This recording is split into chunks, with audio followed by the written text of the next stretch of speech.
Talim kita hari ini talim baru Karomatul Aulia, karomah para wali Allah ya. Ya, ini yang kita ambil hikmahnya. Jangan dulu amalannya ya. Amalannya biasa aja. Ya. Kita bahas, mudah-mudahan Allah meridhoi, kategori hikmah dan qawarikul adat. Assalamualaikum warahmatullahi wabarakatuh. Waalaikumsalam warahmatullahi wabarakatuh. Alhamdulillahirabbil alamin.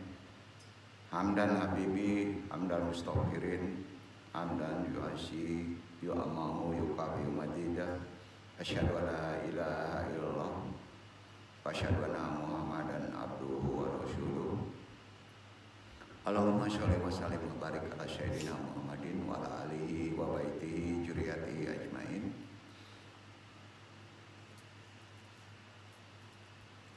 Seperti biasa kita sebelum talim syahadat sholawat istighfar. Langsung saja. Asyhadu an la ilaha illallah wa asyhadu anna Muhammadur rasulullah. Allahumma sholli ala sayyidina Muhammadin nabiyyi wa alihi wa sahbihi wa sallim istighfar. Astaghfirullahaladzim, astaghfirullahaladzim, astaghfirullahaladzim. Ilahi anta maksudi wa ridhoka matlubi, adini mahabbataka wa ma'rifataka. Zikir jahar. La ilaha illallah, la ilaha illallah, la ilaha illallah, la ilaha illallah, Muhammadur Rasulullah. Ila hadiniya asyolihi wa ila hadrati Syekh Abdul Qadir Jailani bisyafaat Nabi Muhammad biiznillah wa ridwallahi. Ya Allah, ya Allah, ya Allah, innaka ala kulli syai'in qadir. Taqdi hajatina.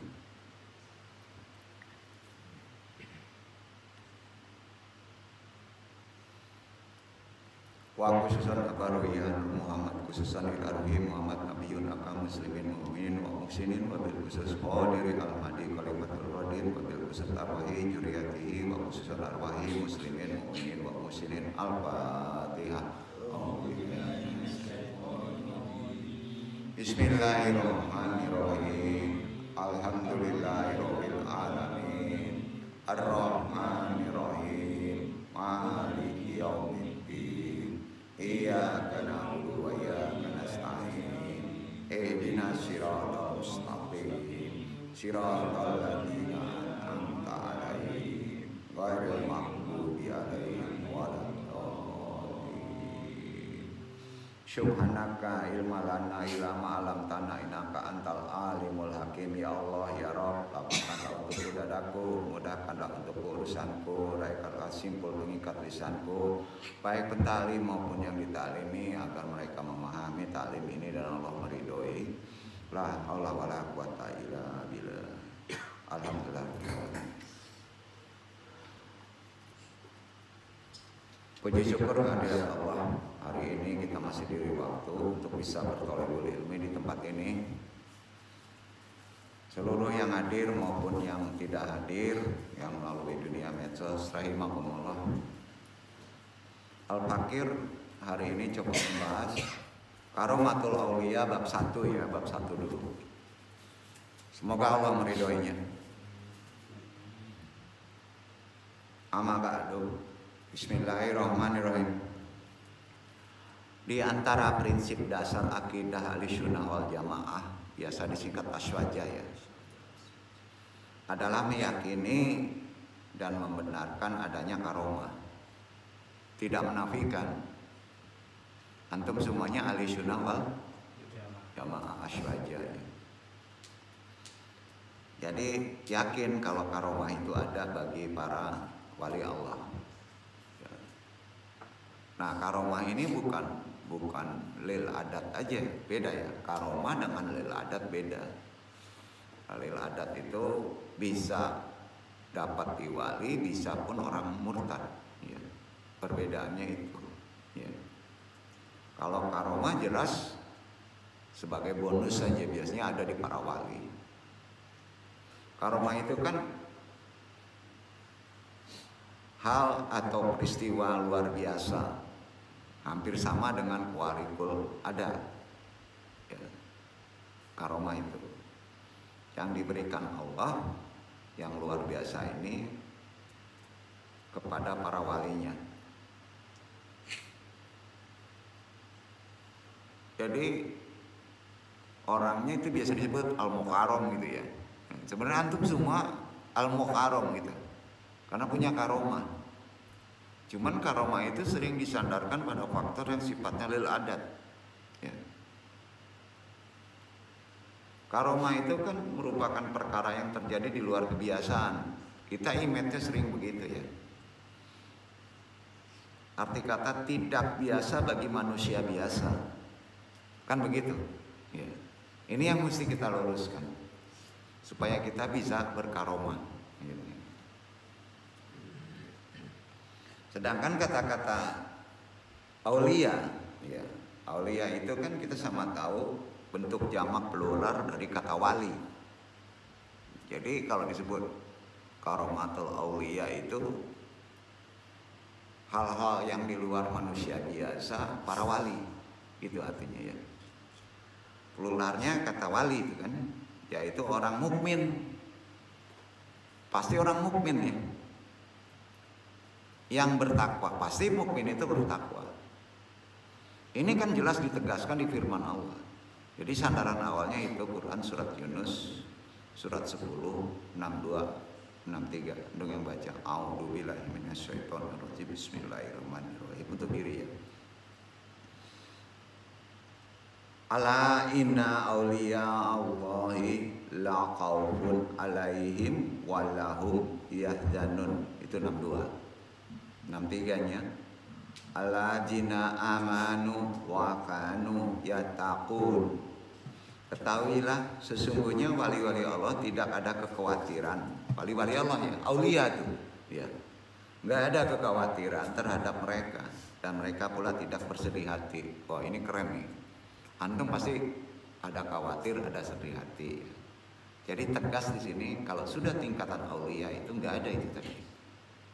Ya, betul nggak ada. Jadi biasa saja gitu. Nah, baik itu punya karomah maupun tidak karomah. Di 63-nya pengertiannya ya ini dijabarkan alladzina amanu wa kanu yattaqun. Wali-wali Allah itu ialah orang-orang yang beriman. Antum beriman kan? Ya wali Allah juga dalam konsep khalifah ya. Tetap merupakan mereka pula senantiasa bertakwa. Jadi syarat untuk mempunyai karomah ya. Karomah dalam pengertian kalau kehebatannya itu bonus ya. Itu antum syarat pertamanya mukmin, beriman, bertakwa. Nggak perlu dijabarkan, itu wilayah syariatnya ya. Itu syaratnya. Jadi kalau mencari amalan itu dulu ya. Karenanya disebut wali adalah sebagai pecahan dari kata al-wala, artinya cinta dan dekat. Wala, cinta dan kedekatan. Itu sebabnya yang disebut waliullah adalah siapa saja yang mencintai Allah. Ya, siapa aja. Antum mencintai Allah dengan cara mematuhi segala apa saja yang dicintainya, kemudian bertakarub. Takarub itu mendekatkan diri dengan Allah dengan zikir, kayak dengan amalan sedekah, terus dengan menjalankan apa saja yang diridhoi. Itu tingkatan tertingginya takarub. Mencintai Allah, bertakarub kepada Allah, ya. Itu waliullah. Karenanya terhadap masalah karomah para wali ini, manusia itu kalau terkaitkan dengan bonusnya, karomahnya, manusia itu terbagi menjadi 3 kelompok. Kelompok pertama, orang yang menafikan, tidak mempercayai adanya karomah. Ada kelompok itu namanya Mu'tazilah, Jahmiyah, ya. Dan sebagian kelompok di dalam golongan Asy'ariyah, ada sebagiannya. Alasan mereka sering menganggap syubhat bahwasanya jikalau hal kawarik, peristiwa-peristiwa luar biasa itu namanya kawarik, itu boleh terjadi pada para wali, niscaya tidak boleh dibedakan antara nabi dengan lainnya. Itu pendapatnya. Sebab perbedaan antara seorang nabi dengan lainnya adalah mukjizat yang merupakan hal atau peristiwa di luar kebiasaan. Jadi karomah itu dianggap mukjizat. Makanya tidak percaya. Nabi kan sudah akhirul zaman. Jadi Mu'tazilah, Jahmiyah itu percaya dengan mukjizat. Udah habis, gak ada lagi gitu. Itu makanya orang-orang ini menafikan perkara karomah. Kelompok ini ada, baik itu di Asy'ariyah juga, ya. Karena kalau orang yang berkaromah disebut syubhat, syubhat dalalah. Yang kedua, kelompok kedua, orang-orang yang ekstrim. Ini kebalikannya, berlebihan percayanya di dalam menetapkan dan meyakini karomah. Umumnya ini kelompok tarekat yang kurang ilmiahnya, ilmunya. Kelompok sufi yang taklid. Dan yang paling aneh ini, ada kelompok tarekat ini biasanya karomah, yang dikejar karomah karena mereka itu kelompok kuburiyun. Kalau kuburiyun, pemuja kuburan gitu ya, kuburiyun. Mereka datang kepada manusia dan menampakkan ujungnya, kalau ini salah dari kelompok ini kuburiyun, khawarik syaitoni, ya, nantinya karena mudah tersusupi kalau nggak paham ilmu dan akidah. Hal-hal yang bersifat di luar kebiasaan, namun sebenarnya berasal dari sifat-sifat syaitan. Ya. Itu yang disebut kelompok kuburiyun, kawariku, syaitoni. Ya. Ada itu. Nah, ujungnya prakteknya apa? Anti bakar, ya. Ya. Gebuk api. Ya jangan lakukan itu ya. Walaupun itu dalam kondisi seperti memperhitungkan adat, nggak bisa, itu kuburiyun. Nah makanya andung kalau misalnya ziarah kubur itu harus paham ilmunya, nanti lu jelasin ya. Ya. Di sini kan jarang. Bukan nggak boleh, apalagi kita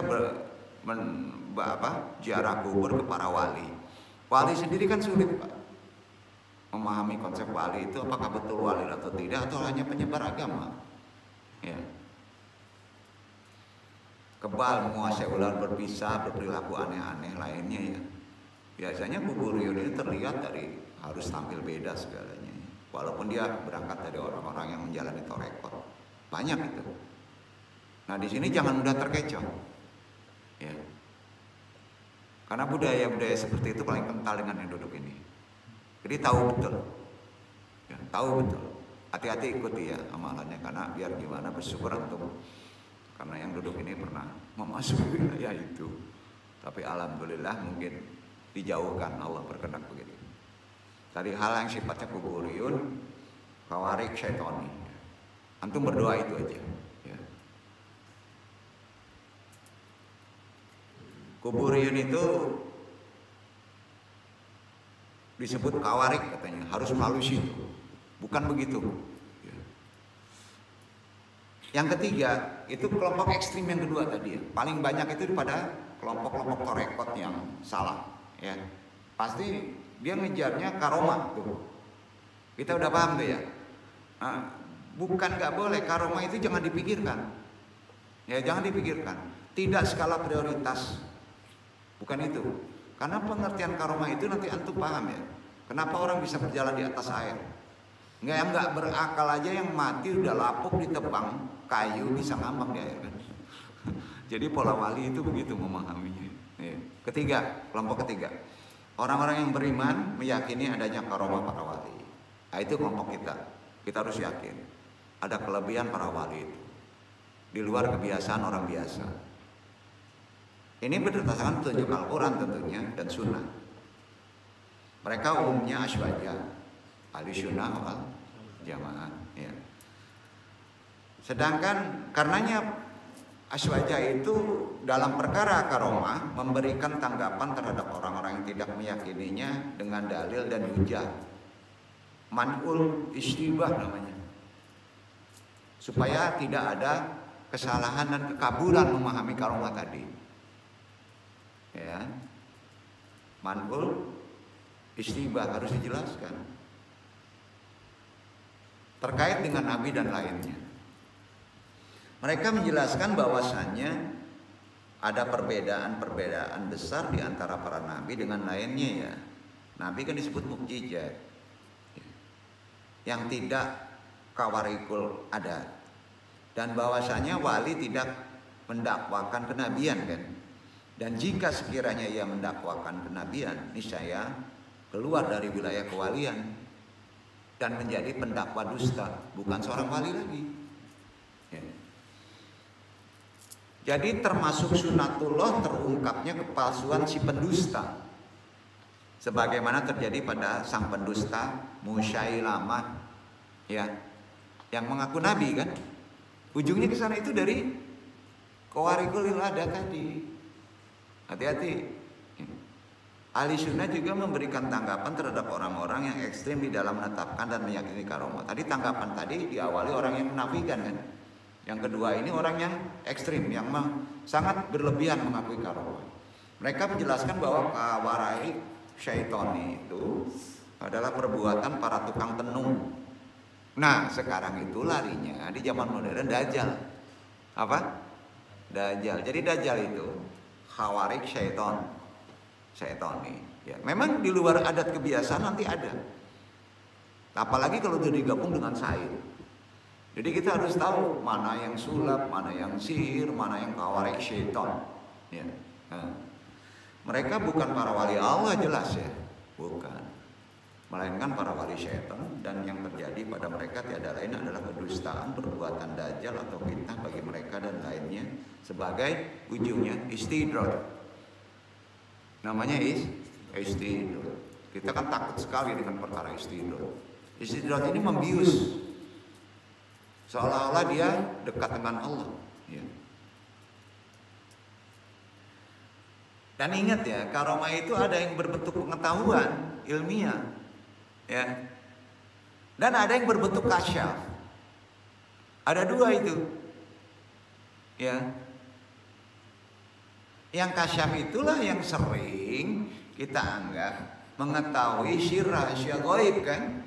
Yang orang sering ngejar ke sini, padahal karomah yang keren itu berada di pengetahuan. Ya. Seperti dapat mendengar sesuatu kalau dari kasyaf ya, yang tidak dapat didengar oleh selain dia. Atau dapat melihat sesuatu yang tidak dapat dilihat orang lain. Ada dalam keadaan jaga ataupun tidur, atau mengetahui apa yang tidak diketahui oleh orang lain. Ini bukan meramal, itu wilayahnya kasyaf. Karomah juga ada yang berbentuk kemampuan dan dapat mempengaruhi. Itu karomah. Seperti yang disebut karisma. Nah, jadi jangan ngelihat actionnya. Itu kadang-kala limpah karunia Allah. Ya. Untuk menguatkan din. Ya. Sebagai contoh begini ya. Anda meluruskan dulu, memahami, kita turunkan dulu pengertian karomahnya. Pemberitaan yang diberitahukan oleh Abu Bakar As-Siddiq bahwa bayi yang berada dalam kandungan istrinya adalah perempuan. Ya. Ini diandung nukil dari kitab Karamatul Aulia ya. Kitab judul kaji ini. Pengarangnya Lalaikai, halaman 117. Itu Abu Bakar karomahnya. Nah, tidak ada yang tahu bayi yang ada dalam kandungan itu umum. Tapi ada orang yang diberi tahu. Ya, ya. Juga berita yang disampaikan oleh Umar bin Khattab, sahabat Nabi ya, karomah-karomahnya dulu kita bahas. tentang orang yang akan lahir dari anak keturunannya menjadi seorang yang adil, dan juga kisah tentang orang yang menemani Nabi Musa dan mengetahuinya tentang keadaan situasi pemuda laki-laki. Juga kisah tentang orang yang mempunyai pengetahuan tentang Alkitab yang dapat membawa singgasana milik Ratu Balkis, ya kan? Yang bawa Ratu Balkis itu bukan jin, manusia biasa, ya, yang diberi karomah kepada Nabi Sulaiman, ya, hanya dengan satu kedipan, ya. Ya. Ada juga kisah Ashabul Kahfi, ya, itu kan bukan nabi, ya. Juga kisah Maryam, bukan nabi, kan?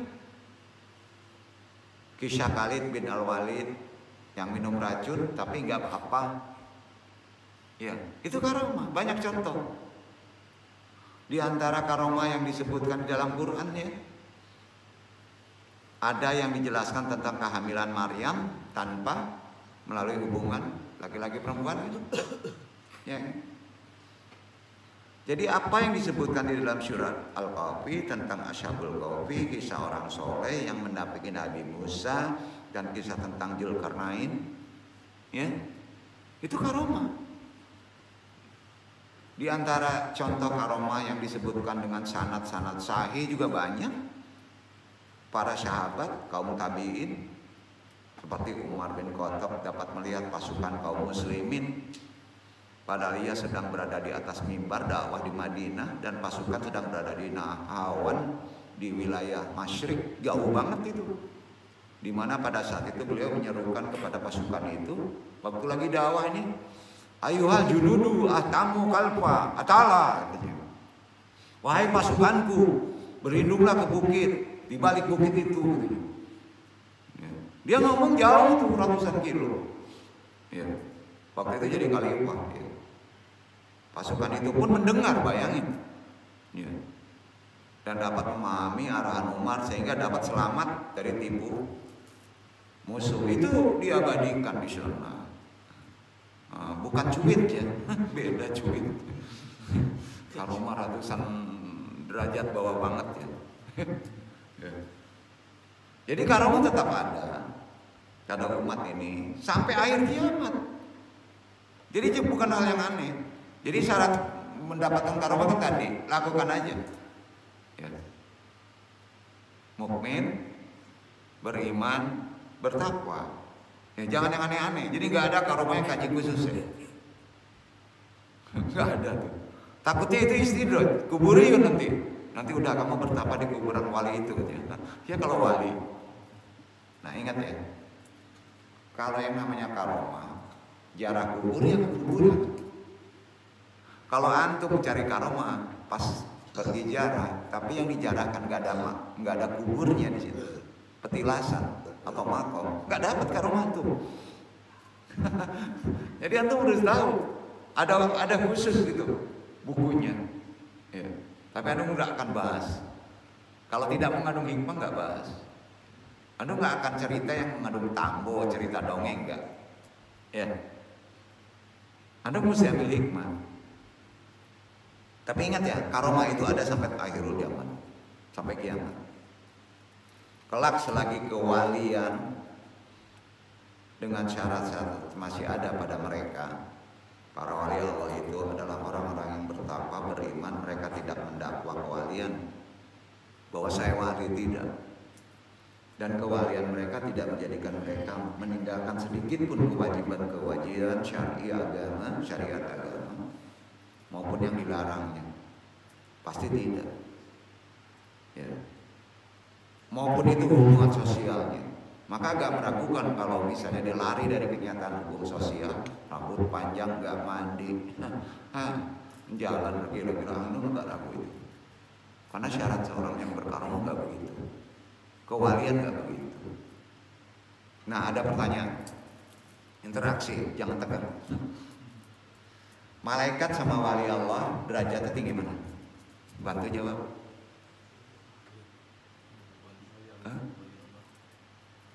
Malaikat sama wali Allah derajatnya tinggi mana? Ayu mahaba al malak au tawaliun. tinggi wali Allah. Jangan bangga kamu jadi malaikat. Malaikat nggak dikasih nafsu. Maka mulia karena punya nafsu. Kita bisa sifat baik, maka pasti tinggi. Betul kan?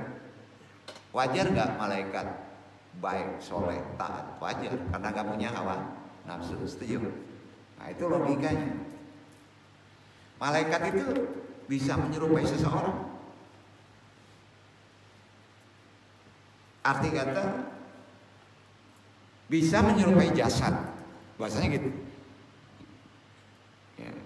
Kalau seseorang kan terbentuk pada A, B, C, jasad, semua jasad, bisa menyerupai jasad, dan juga bisa mengambil jasad. Wali nggak bisa ngambil jasad, setuju? Ya, bolong pun ditusuk kalau belum waktunya. Antum nggak bisa ngambil jasad, pasti ada akses malaikat. Jadi di sini jangan antum dalamin dulu ya.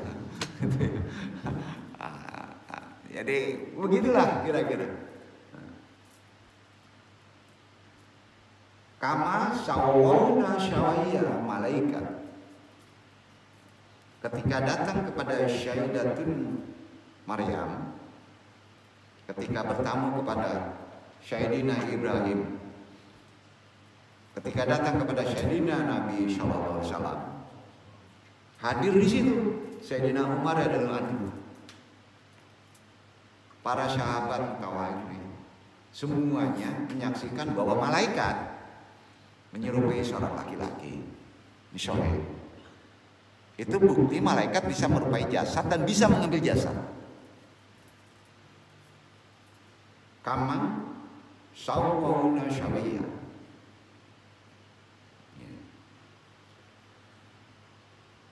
Menyerupai seorang laki-laki. Anu bertanya balik ya. Yang bertanya. Lebih tinggi wali atau lebih tinggi malaikat?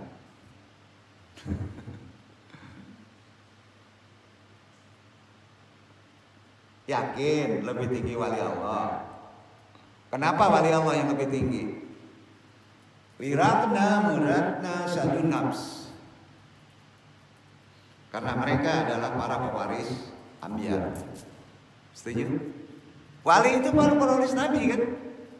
Ya. Nah hal ini harus antum yakini. Itu dalil logika yang paling tinggi. Jangan karena malaikat gak ada nafs. Nah, karena wali adalah pewaris anbiya, para nabi. Makanya para wali lebih tinggi derajatnya dari para malaikat. Itu lebih kena. Jika para malaikat diizinkan Allah untuk itajasadu, itamat qalbu bulan syawiyah, menyerupai seseorang, maka seorang wali Allah pun diizinkan untuk membehit. Sampai hadis itu, malaikat yang di bawah wali derajatnya, ya, di bawah wali bisa menyerupai, membehit sesuatu makhluk jasadi, maka para wali bisa membehit, menyerupai seseorang. Yakin. Itu ilmu. Ya, ini yang hilang. Pelit-pelit ulama dulu tuh nggak mau dijabarkan. Anu nggak bisa jabarkan. Tapi aneh, ditunggu-tunggu nggak dengan debat ya. Ayo. Paham ya sampai sini? Malaikat bisa menyerupai, membehit sesuatu. Maka para wali karena derajat dari malaikat bisa nggak? Otomatis bisa. Dari logikanya begitu.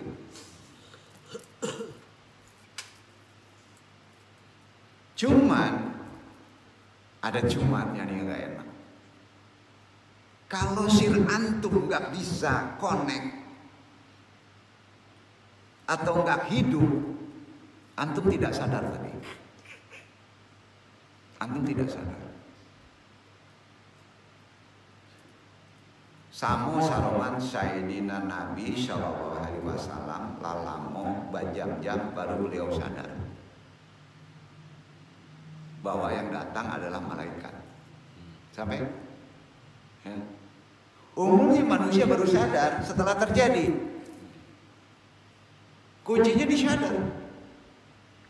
Awal kesadaran timbul setelah terjadi. Setuju?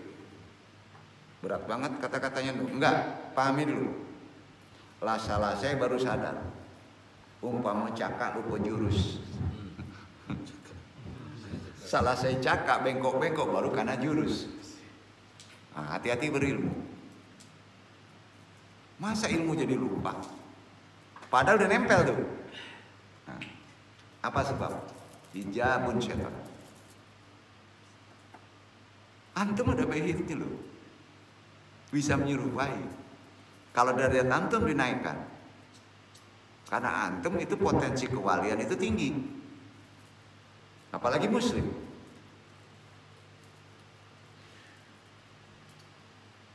Itulah pengalaman-pengalaman ilmu orang-orang yang bertemu orang yang sudah wafat. Antum bisa bertemu dengan orang yang sudah wafat. Bukan dalam mimpi, jaga. Antum sering tidak sadar. Bahkan bisa bertemu Sayyidina Khaidir, Bali Aidin, Muruka, Abdul Abbas, Aladi, Alatus Shoshana. Nabi Khidir bisa. Bukankah kalau kita ziarah kubur, iko indak tambo ya? Ini bukan cerita bohongan ya. Ini cerita bener nih, tanggung jawab dong ya. Yang duduk sering ngalami itu. Ya. Kalau tambo disamukan jendongeng tuh apa kita ceritakan sih kan? Gak ada hikmah. Ya. Antum kalau ziarah kepada sang wali, sang walinya itu pas ziarah kepada betul wali, ziarah kubur, bukan kuburiyun. Allah itu mengizinkan berjasad wali itu. Antum sering tidak sadar. Antum kalau niat ya berziarah kepada kubur betul wali, bukan petilasan ya, maka koneknya Allah izinkan yang wali almarhum tadi berjasad. Ini ada ilmunya. Karena di situ ada komunikasi. Nah, kaget.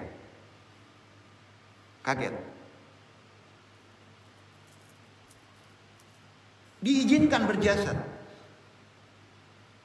Tapi ingat, tidak boleh di kuburannya.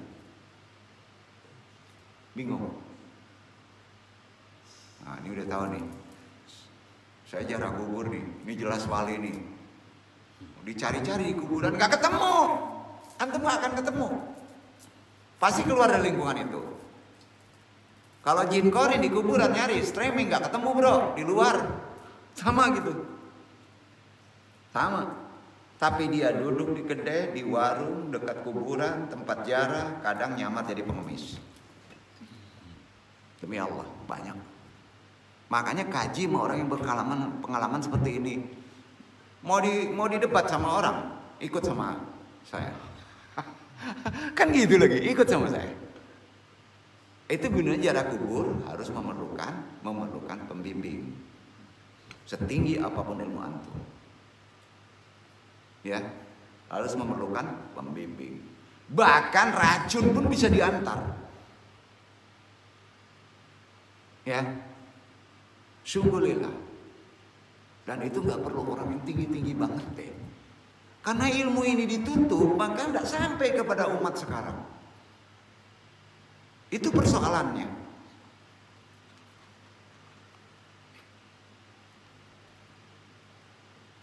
Kadang nyamar jadi pengemis, maka hati-hati. Kalau ada sesuatu penghibaan, empati aja deh. Penghibaan tuh ada orang timbul meminta sesuatu, itu betul. Beda kalau kita sudah maksiat, ada orang minta-minta gitu. Kasihan ya, bersihin kotoran saya. Kadang-kala itu ditipu. Tapi kalau sudah ziarah kubur, biasanya kita diuji dengan itu. Jangan-jangan pengemis itu Allah izinkan jasad wali tadi. Duduk maksudnya. Yang duduk aja duduk. Dan itu benar. Kita sering tidak sadar itu. Makanya hati-hati kalau ziarah kubur ke makam para wali Allah. Harus ada pembimbing dan yang paling penting jaga adab. Apa? Jaga adab. Oh, saya belum nih ke kuburan apa? Suruh baru di Batu Singke, nyelonong aja pakai motor ke sana. Ya, nggak bisa begitu, bro. Nggak bisa. Tahu nggak kuburan para wali itu bisa pindah? Bisa. Walaupun di sana letaknya bisa pindah. Kebiasaan oleh Allah. Dan ini bukan cerita klinik. Kalau dia akan diniatkan salah, dia pindah. Pindah itu. Yang kuburan jadi makom. Kalau makomnya makom benar, jadi makom setan gimana? Ayo, tanya ahlinya dulu. Dan segala sesuatu perbuatan kemarin dikaji. Ada waktu, ada tempat, ada syarat. Setuju? Ini bukan mempersulit. Makanya sekarang antum nyandar dulu. Kalau ingin memahami konsep-konsep kewalian, banyak di YouTube konsep kewalian itu menjadi aneh. Inilah yang dikalamkan oleh Al-Kutub di zamannya Al-Imam Nawawi Qaddasallahu sirahu, kitabnya Mukhtasar yang anu disebut tadi. Kitabnya apa? Baca Mukhtasar, karangan Al-Imam Nawawi, baca deh. Kalau nggak disebut kata tadi jangan sebutkan dulu. Sepakat? Dan di sana ada kata behit. Jadi yang duduk ini kan belajar dari kitab-kitab lama. Ya. Kitabnya namanya Mukhtasar, beliau mengenai isinya ada yang disebut yang paling ini ya, perkara manasik al-hajj wal umroh.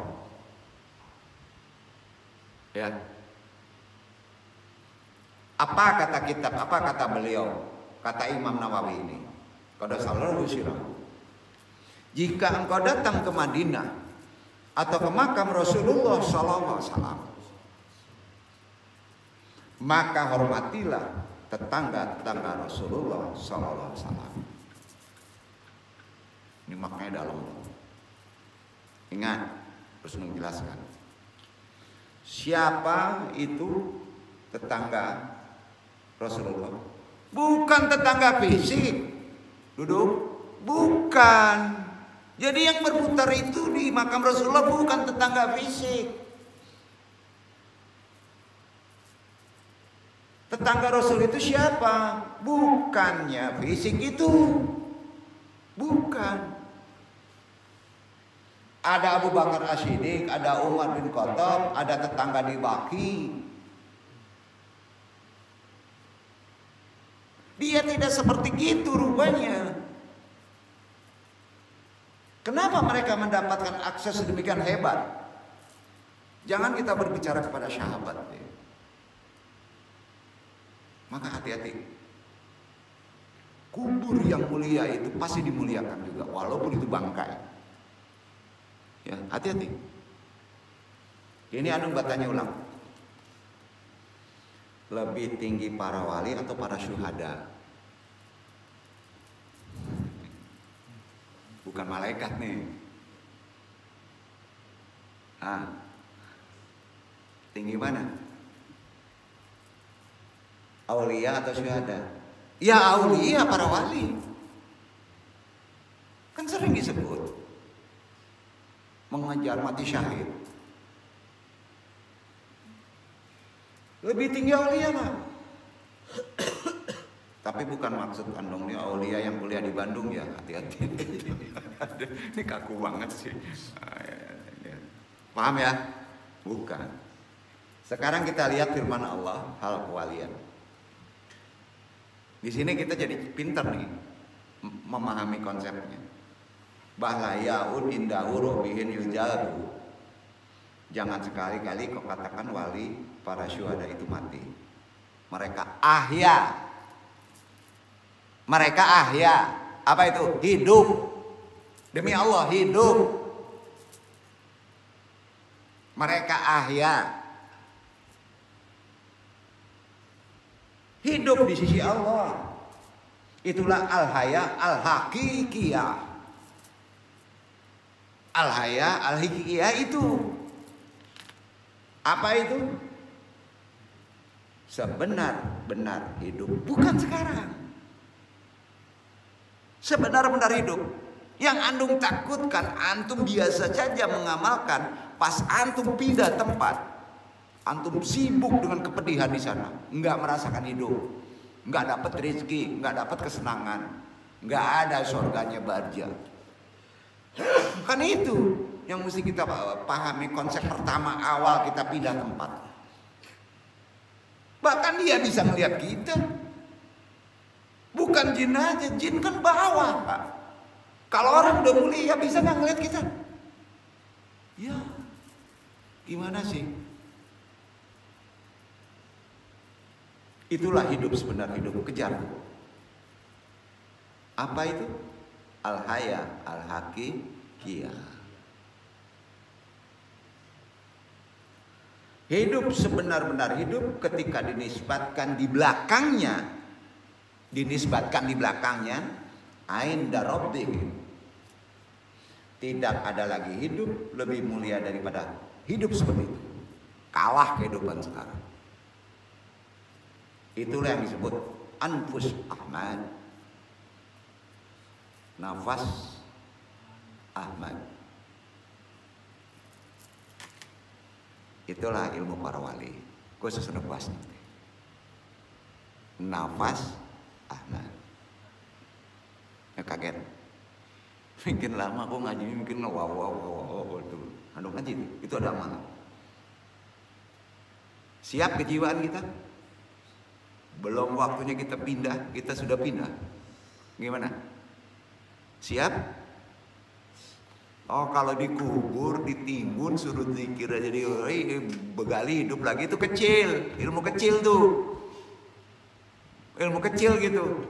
Kalau anfus Ahmad ada di antum, di mana aja antum bernapas, di air bernapas, di dalam tanah bernapas. Hayah, koon banget sih, nah, terlalu tinggi ilmu logika jadi aneh nih. Yeah. Nggak percaya? Baca ya firman Allah Ali Imran 169-170 dibaca kawan. Dari dasar itu kita pahami.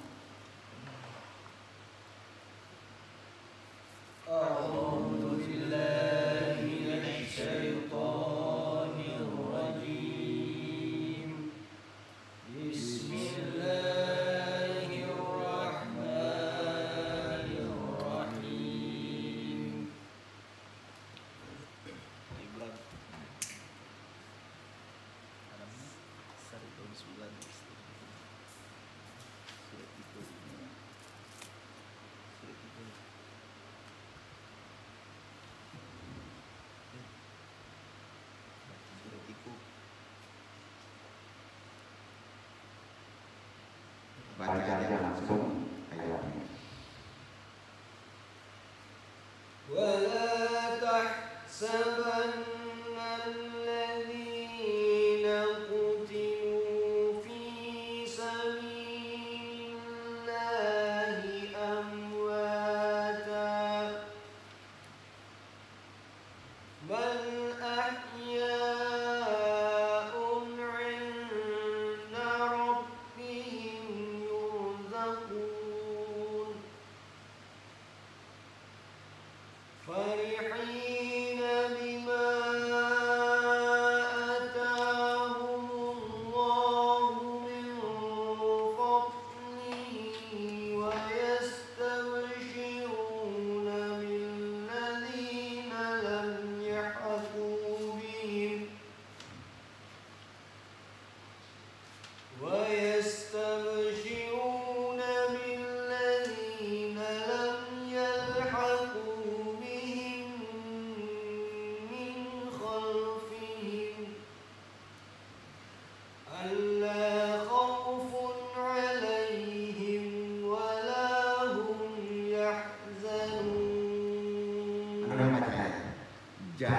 sekali-kali kamu mengira bahwa orang-orang yang gugur di jalan Allah itu mati. Gugur di jalan Allah itu bukan perang aja, berdakwah mati, pergi taklim mati, termasuk syahid.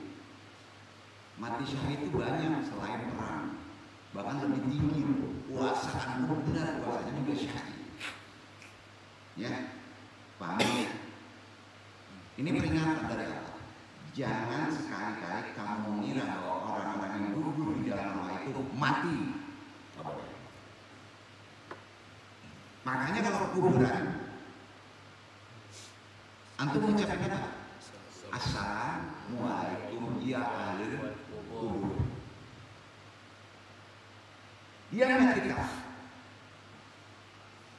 Betul. Tolong perhatiin ayatnya ya. Sebenarnya mereka itu hidup dianugerahi rizki di sisi Rabbnya. Ini yang ngomong Allah. Cuma kita nggak menyadari, nggak melihatnya. Seharusnya kita bisa melihatnya dalam konsep mata kewalian, dalam konsep kehidupan antus amat, maka hidup mata kewalian. Yang duduk bisa kayak gitu, jangan pancing ya. Nah, yang duduk jangan dipancing, mana? Lihat aja sepak terjangnya, gitu aja. Mereka bergembira dengan karunia Allah yang dianugerahkan kepadanya dan bergirang hati atas keadaan orang-orang yang berada di belakang yang belum menyusul mereka. Jadi kekuatan kegembiraan mereka besar yang masih hidup atau yang sudah nyebrang? Besar yang sudah nyebrang, yaitu bahwa tidak ada rasa takut pada mereka dan mereka tidak bersedih hati. Sepakat? Beribu bulan nggak mungkin nggak ada wali Allah di situ. Itu sebabnya siapa nggak bisa masuk ke kuburan. Kalau saya ingin ke kuburan bukan loh, nggak ketemu. Jangan-jangan keusir dengan wali itu. Itu lebih bahaya. Kalau antum melihatnya jelek, hati-hati. Sampai. Mentegaskan lagi supaya lebih yakin karena ada di Quran. Para wali tetap hidup di dalam kuburnya, kan boleh ngomong kayak gitu. Sama seperti kehidupan mereka di dunia, bahkan lebih mulia. Para wali yang ahli tahajud tetap bertahajud di dalam kuburnya. Ya. Yang ahli tadarus Quran tetap tadarus Quran di kuburnya, di barjanya yang benarnya bahasanya. Yang ahli silaturahim tetap bersilaturahim di kuburnya. Nah, dan seterusnya. Hal ini sebagai kenikmatan yang mereka alami di alam barja, alam kubur kalau bahasa awam. Wali Allah selalu diberi keistimewaan. Pasti itu yang disebut karomah. Jadi karomah itu salah satunya tadi, bukan karomah bisa bedah aja, jalan di air aja. Lebih tinggi mana sama yang tadi?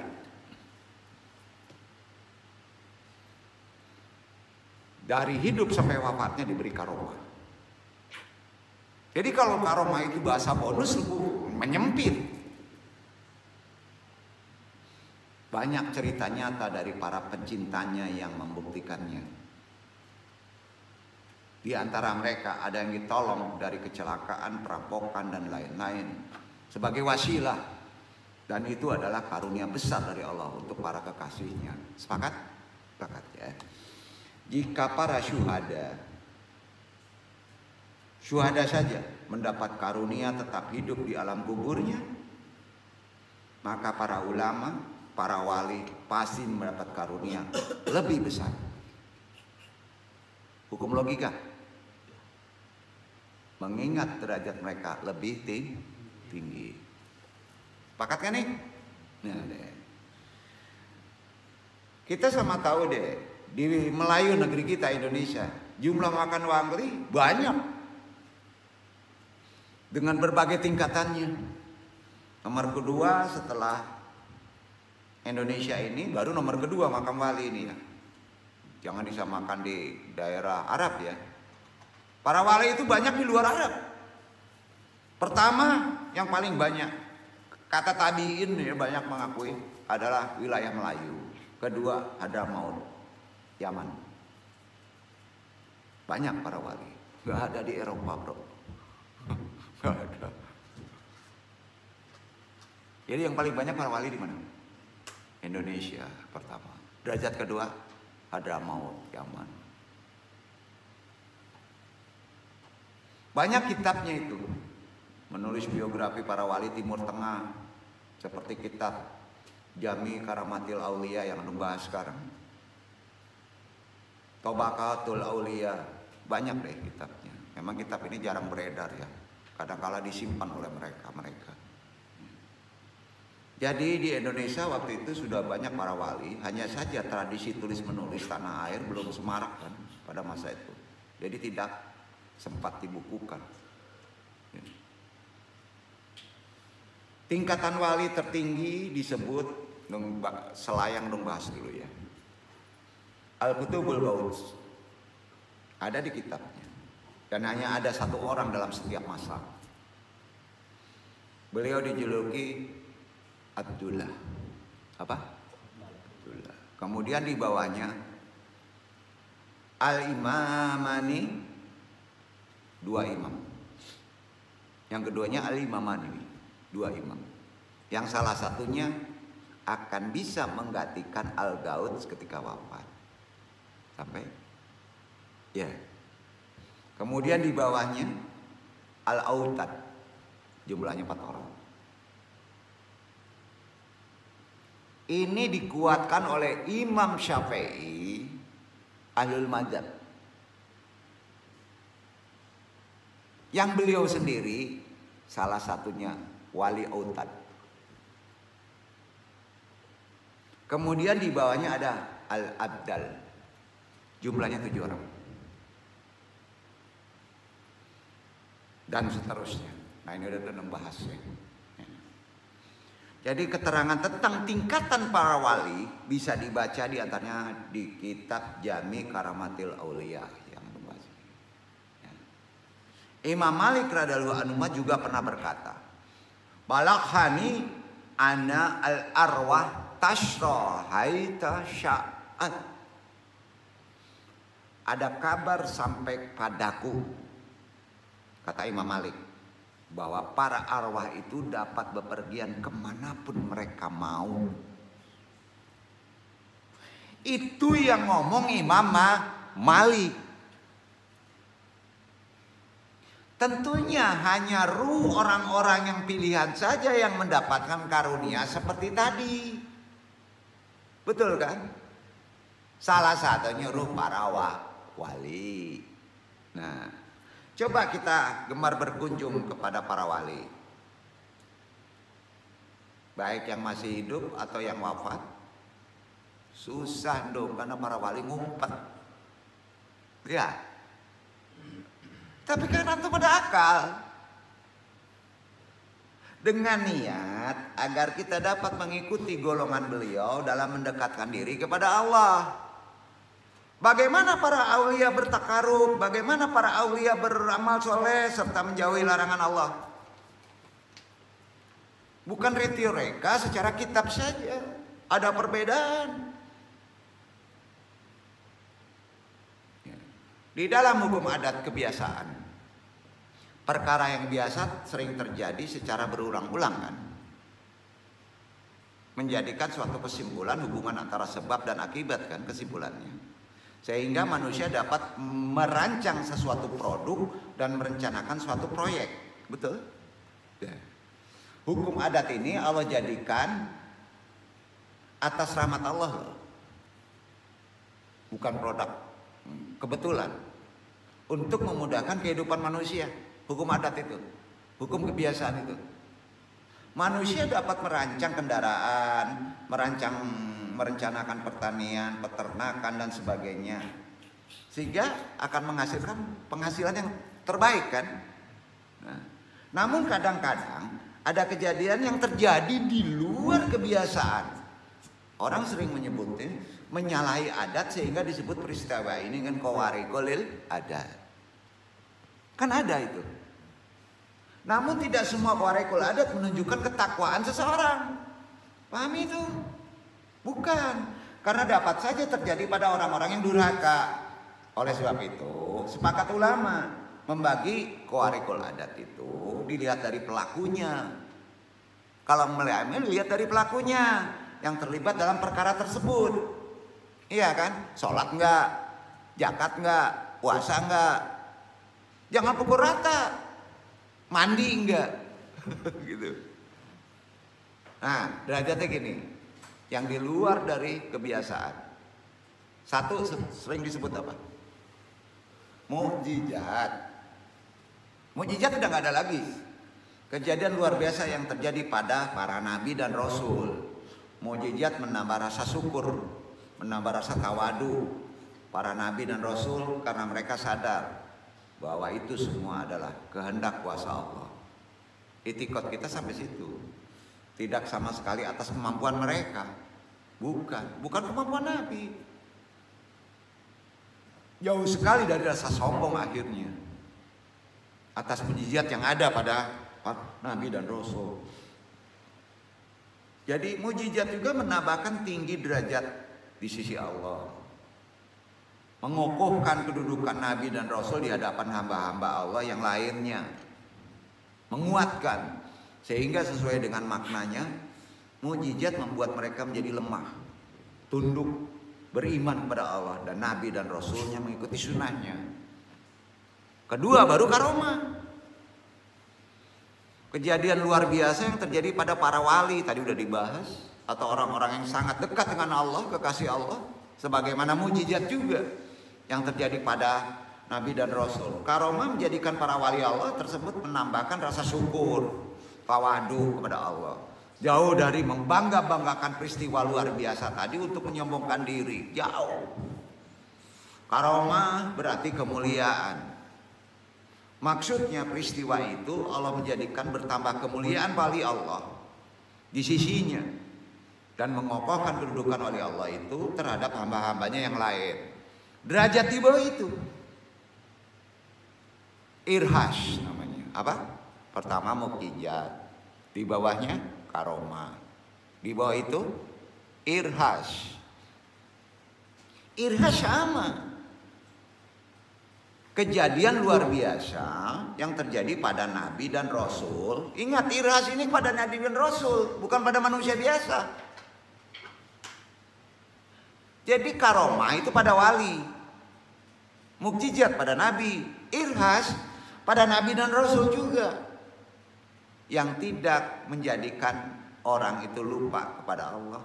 Ya, ini terjadi pada nabi rasul sebelum diangkat menjadi nabi dan rasul. Itu namanya irhas. Jadi irhas, mendapatkan irhas. Antum salah omongan itu. Duduk gak? Jadi gini, ada seperti nabi ya. Dia tahu-tahu pas lahir ada irhas. Kira-kira apa irhas? Ada cahaya. Bayangin, Pak. Tanda-tanda itu nampak. Derajat di bawah irhas, mauna. Kejadian luar biasa yang terjadi pada orang biasa. Semua dapat maunah nih. Yang tidak menjadikan orang itu lupa kepada Allah. Contoh, maunah ini. Sering gak sadar? Antum berbuat jolim, diteriakin, dikejar sekampung, tahu-tahu loncat itu 10 meter. Maunah tuh. Itu maunah itu namanya. Sampai karena Allah hendak menolong kita. Ya. Bahkan orang itu menjadi semakin bersyukur setelah selamat kan. Nah itu maunah. Dan semakin dekat kepada Allah. Itu gunanya Allah menolong, mendakwahkan kepada kita dengan maunah. Maunah juga berlaku pada orang-orang yang bukan Islam loh. Supaya apa? Tahu-tahu ngimpi, Quran datang. harus belajar Quran. Ada, walaupun dia seorang yang disebut pastor sekalipun, banyak yang dapat maunah. Ya, akhirnya dia belajar Islam, kemudian timbul keyakinan akan kebenaran Islam, sehingga menjadikan sesuatu. Akhirnya dia memeluk Islam. Jadi kalau pastor masuk Islam namanya apa? Bukan karomah, bukan iras, maunah. Jadi maunah itu enggak orang muslim aja. Istidraj. Nah, di bawah itu. Nah, ini jangan deh. Ya. Kejadian luar biasa juga yang terjadi pada orang fasik khusus dan maaf kafir. Khusus tuh. Yang menjadikannya semakin jauh dari Allah. Mereka menjadi lalai membangga-banggakan peristiwa luar biasa tadi untuk kepentingan dunia. Contoh, istidraj contoh secara Quran itu di mana coba?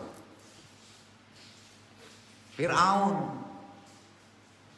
dan orang besarnya namanya Haman, Samiri. Mereka diberi keistimewaan, kepandaian, kekuatan.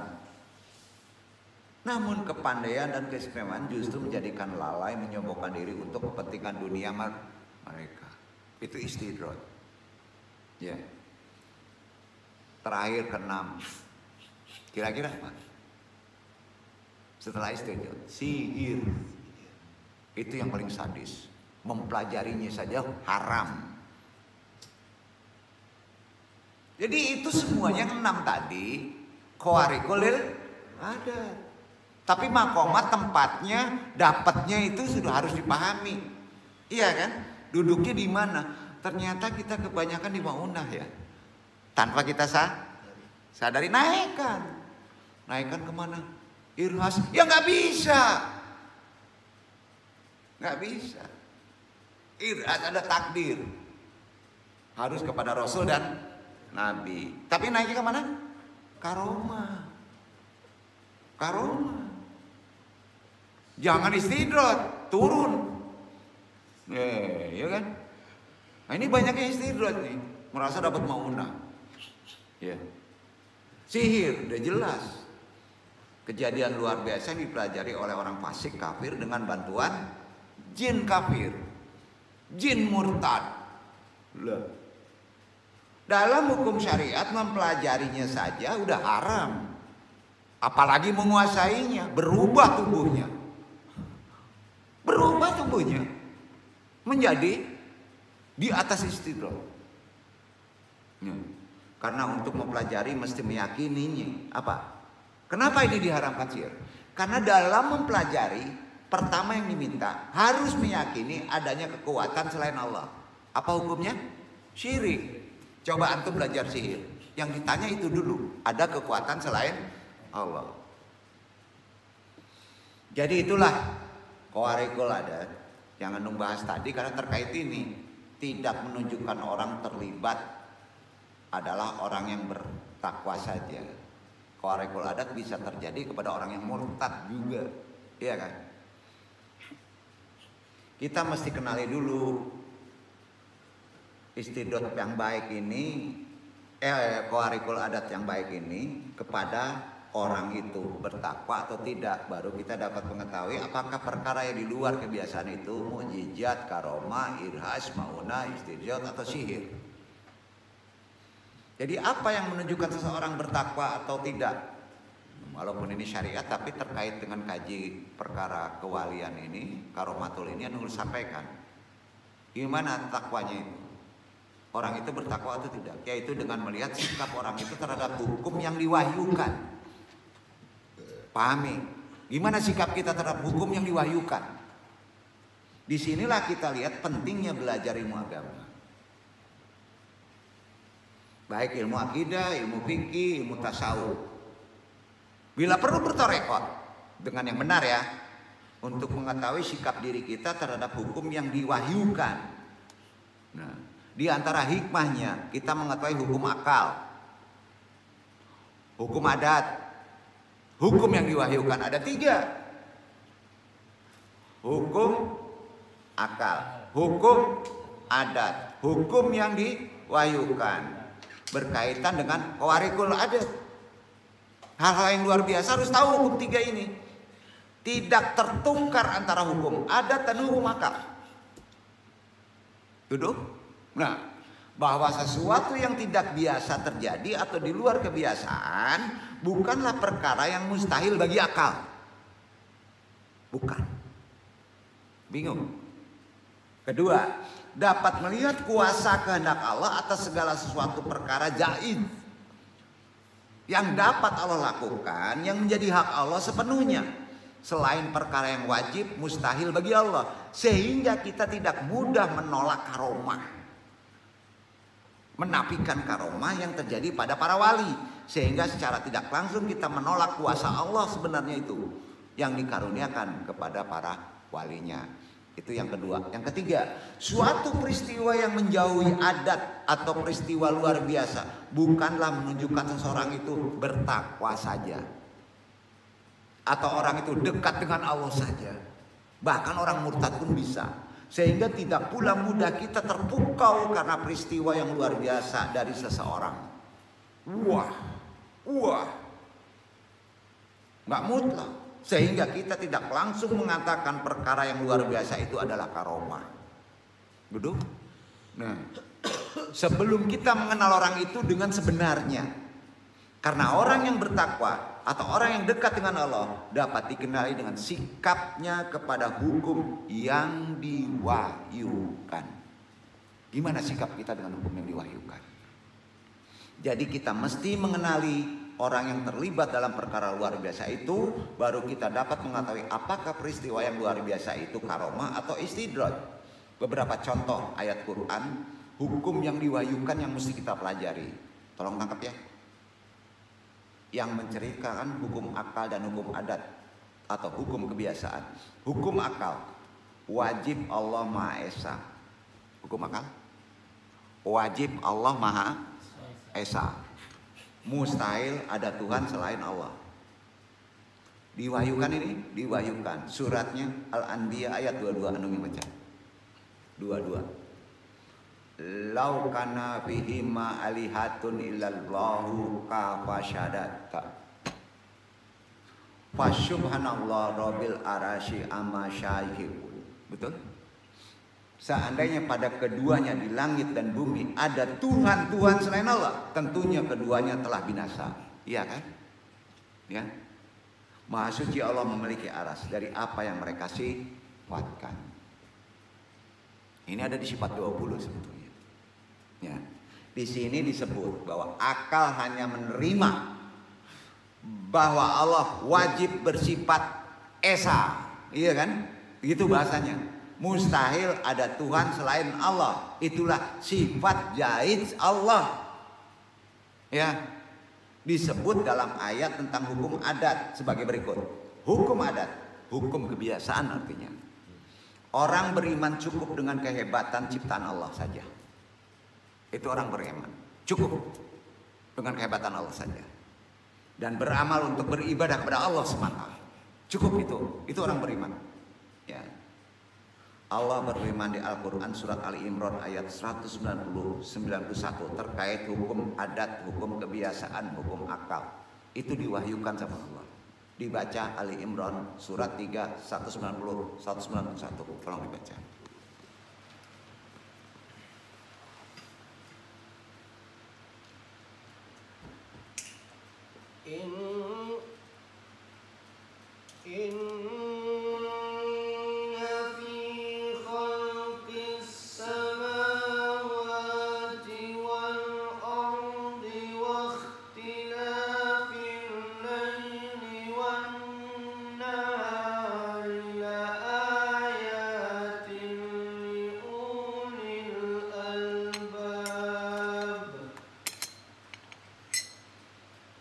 Allah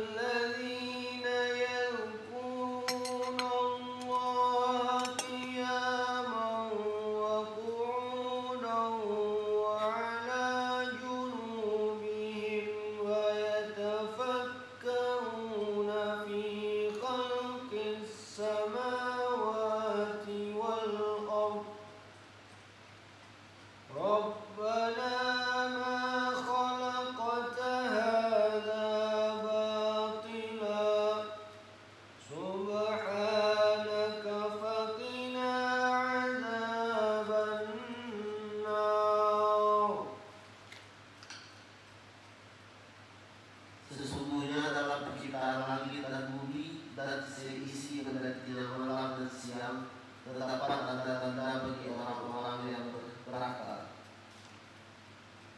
yaitu orang-orang yang mengenal Allah sambil berdiri atau duduk atau dalam keadaan berbaring, dan mereka memikirkan tentang penciptaan langit dan bumi, seraya berkata, ya Tuhan kami, tiadalah Engkau menciptakan ini dengan sia-sia.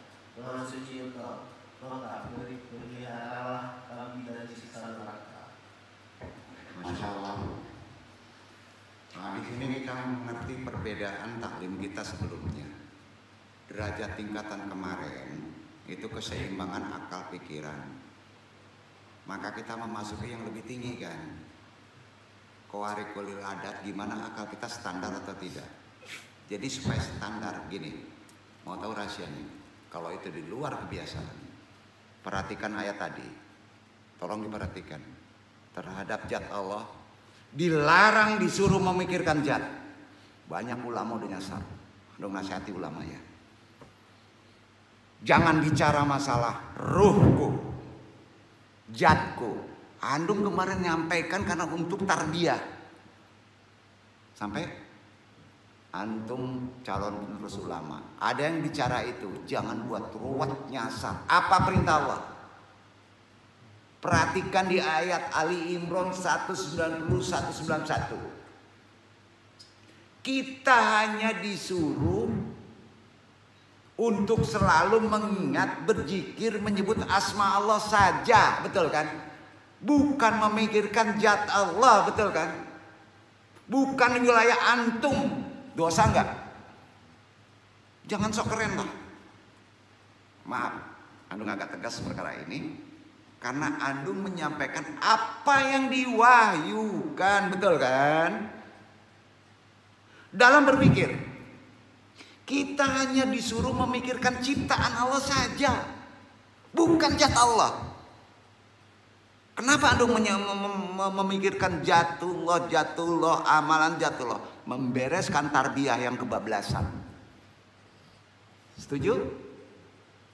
Bukan cari ego-egoan. Nanti timbul pembodohan umat. Karena batas pola pikir kita harus seimbang. Sampai nerima enggak diperintah Allah begitu.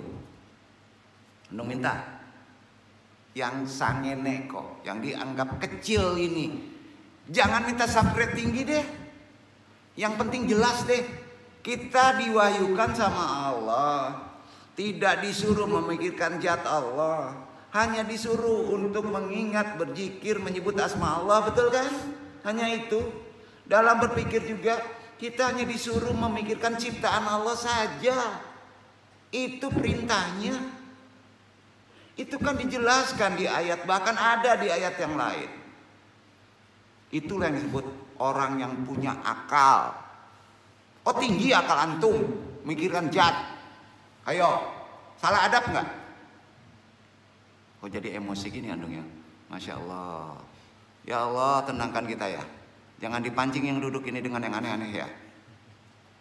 Kita ada batasan. Pas antum diberitahu yang lil adat, antum gak akan bisa ngomong. Kalau antum betul ajarannya. Kalau masih ngejar-ngejar itu Andung cikuy nanti. Pening Andung. Ya.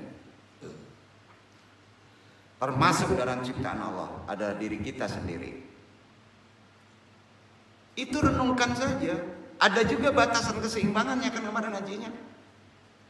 Kan Allah berfirman di Ajariyat 20-21. Wa fil ardi ayatul lil mu'minin kafi anfusakum afala tubsirun. Dan di bumi itu terdapat tanda-tanda kekuasaan Allah bagi orang-orang yang yakin. Yakin aja. Yakin aja. Jangan dipaksa. Dan juga pada dirimu sendiri. Maka apakah kamu tidak memperhatikan? Kan keren banget nih ayat nih. Sangat keren deh. Pola berpikir kita. Raja Namrud paham. Yang pasti Raja Namrud paham perkara ayat ini. Dengan hukum akal, hukum adat dalam Quran surat Al-Baqarah ayat 258. Ya, Raja Namrud paham, dibaca 258 Al-Baqarah. Kita dalam ini sedikit lagi.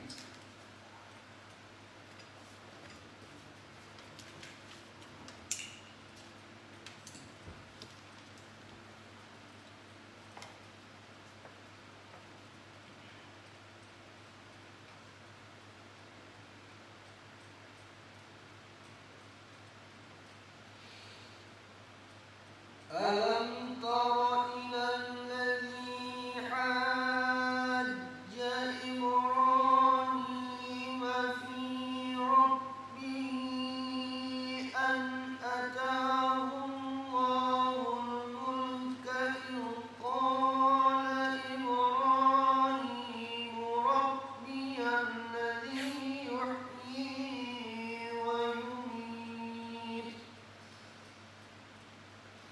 قال أنا أحيي وأميت قال إبراهيم فإن الله يأتي بالشمس من المشرق فأت بها من المغرب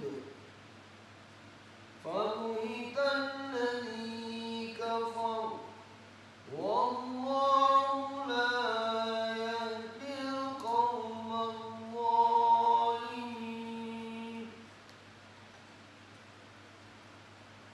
Apakah kamu tidak memperhatikan orang yang berdebat Ibrahim tentang Tuhannya? Karena Allah telah memberikan kepada orang itu pemerintahan, kekuasaan. Ketika Ibrahim mengatakan, Tuhanku ialah yang menghidupkan dan mematikan. Orang itu berkata, saya dapat menghidupkan dan mematikan.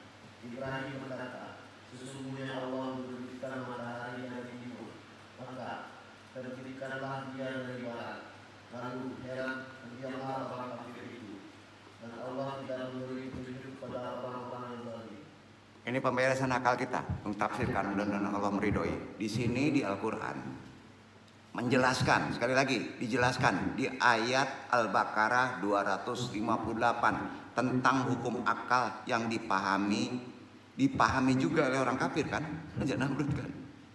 Dalam ayat tadi disebutkan orang kafir yang berdebat dengan Nabi Ibrahim, Raja Namrud terdiam setelah mendengar hujah Nabi Ibrahim. Ilmuwan harus begitu. Coba pakai wahyu bahwa Allah menerbitkan matahari dari timur ke barat, kemudian bertanya, apakah Namrud bisa menerbitkan dari barat ke timur? Ini kan menunjukkan bahwa Raja Namrud paham, karena dia diam, bahwa secara hukum akal, nah udah kesini ya, jangan kesini ya, hukum akal, mungkin saja matahari terbit dari barat ke timur, bisa jika ada yang berkuasa melakukannya, iya kan? Kan harus gitu menjawabnya. Di sini Namrud baru hano, diam, karena dia tidak berkuasa. KO nggak tuh? Gak bisa ngomong orang itu. Jangan dipancing yang aneh-aneh. Tanda dia terhijab juga nih. Siapa sih orangnya nggak ngomong sebutlah. Masa ulama debat jidal? Banyak benar di mbah YouTube. Tapi Allah Tuhan dari Nabi Ibrahim adalah Maha Kuasa. Betul? Sebarannya bisa kalau Allah berkehendak dan mengizinkan. Walau alam bisyawab, banyak maaf andung kalau itikot terpaksa andung sampaikan secara kebenaran karena andung menyampaikan apa yang diwahyukan. Gimana sampai di sini antum bisa merasakan akal, pikiran kita, ruhani kita standar tidak. Kalau perkara lil adat andung nasihat ini belum tuntas sampai 4 bab ya terkait dengan karomah, dan antum punya karomah ya. Kalau ingin ngambang di atas air itu kecil, syaratnya satu, mau tahu syaratnya? Antum harus bisa berenang. Wabillahi taufiq wal hidayah. Maaf. Wassalamualaikum warahmatullahi wabarakatuh.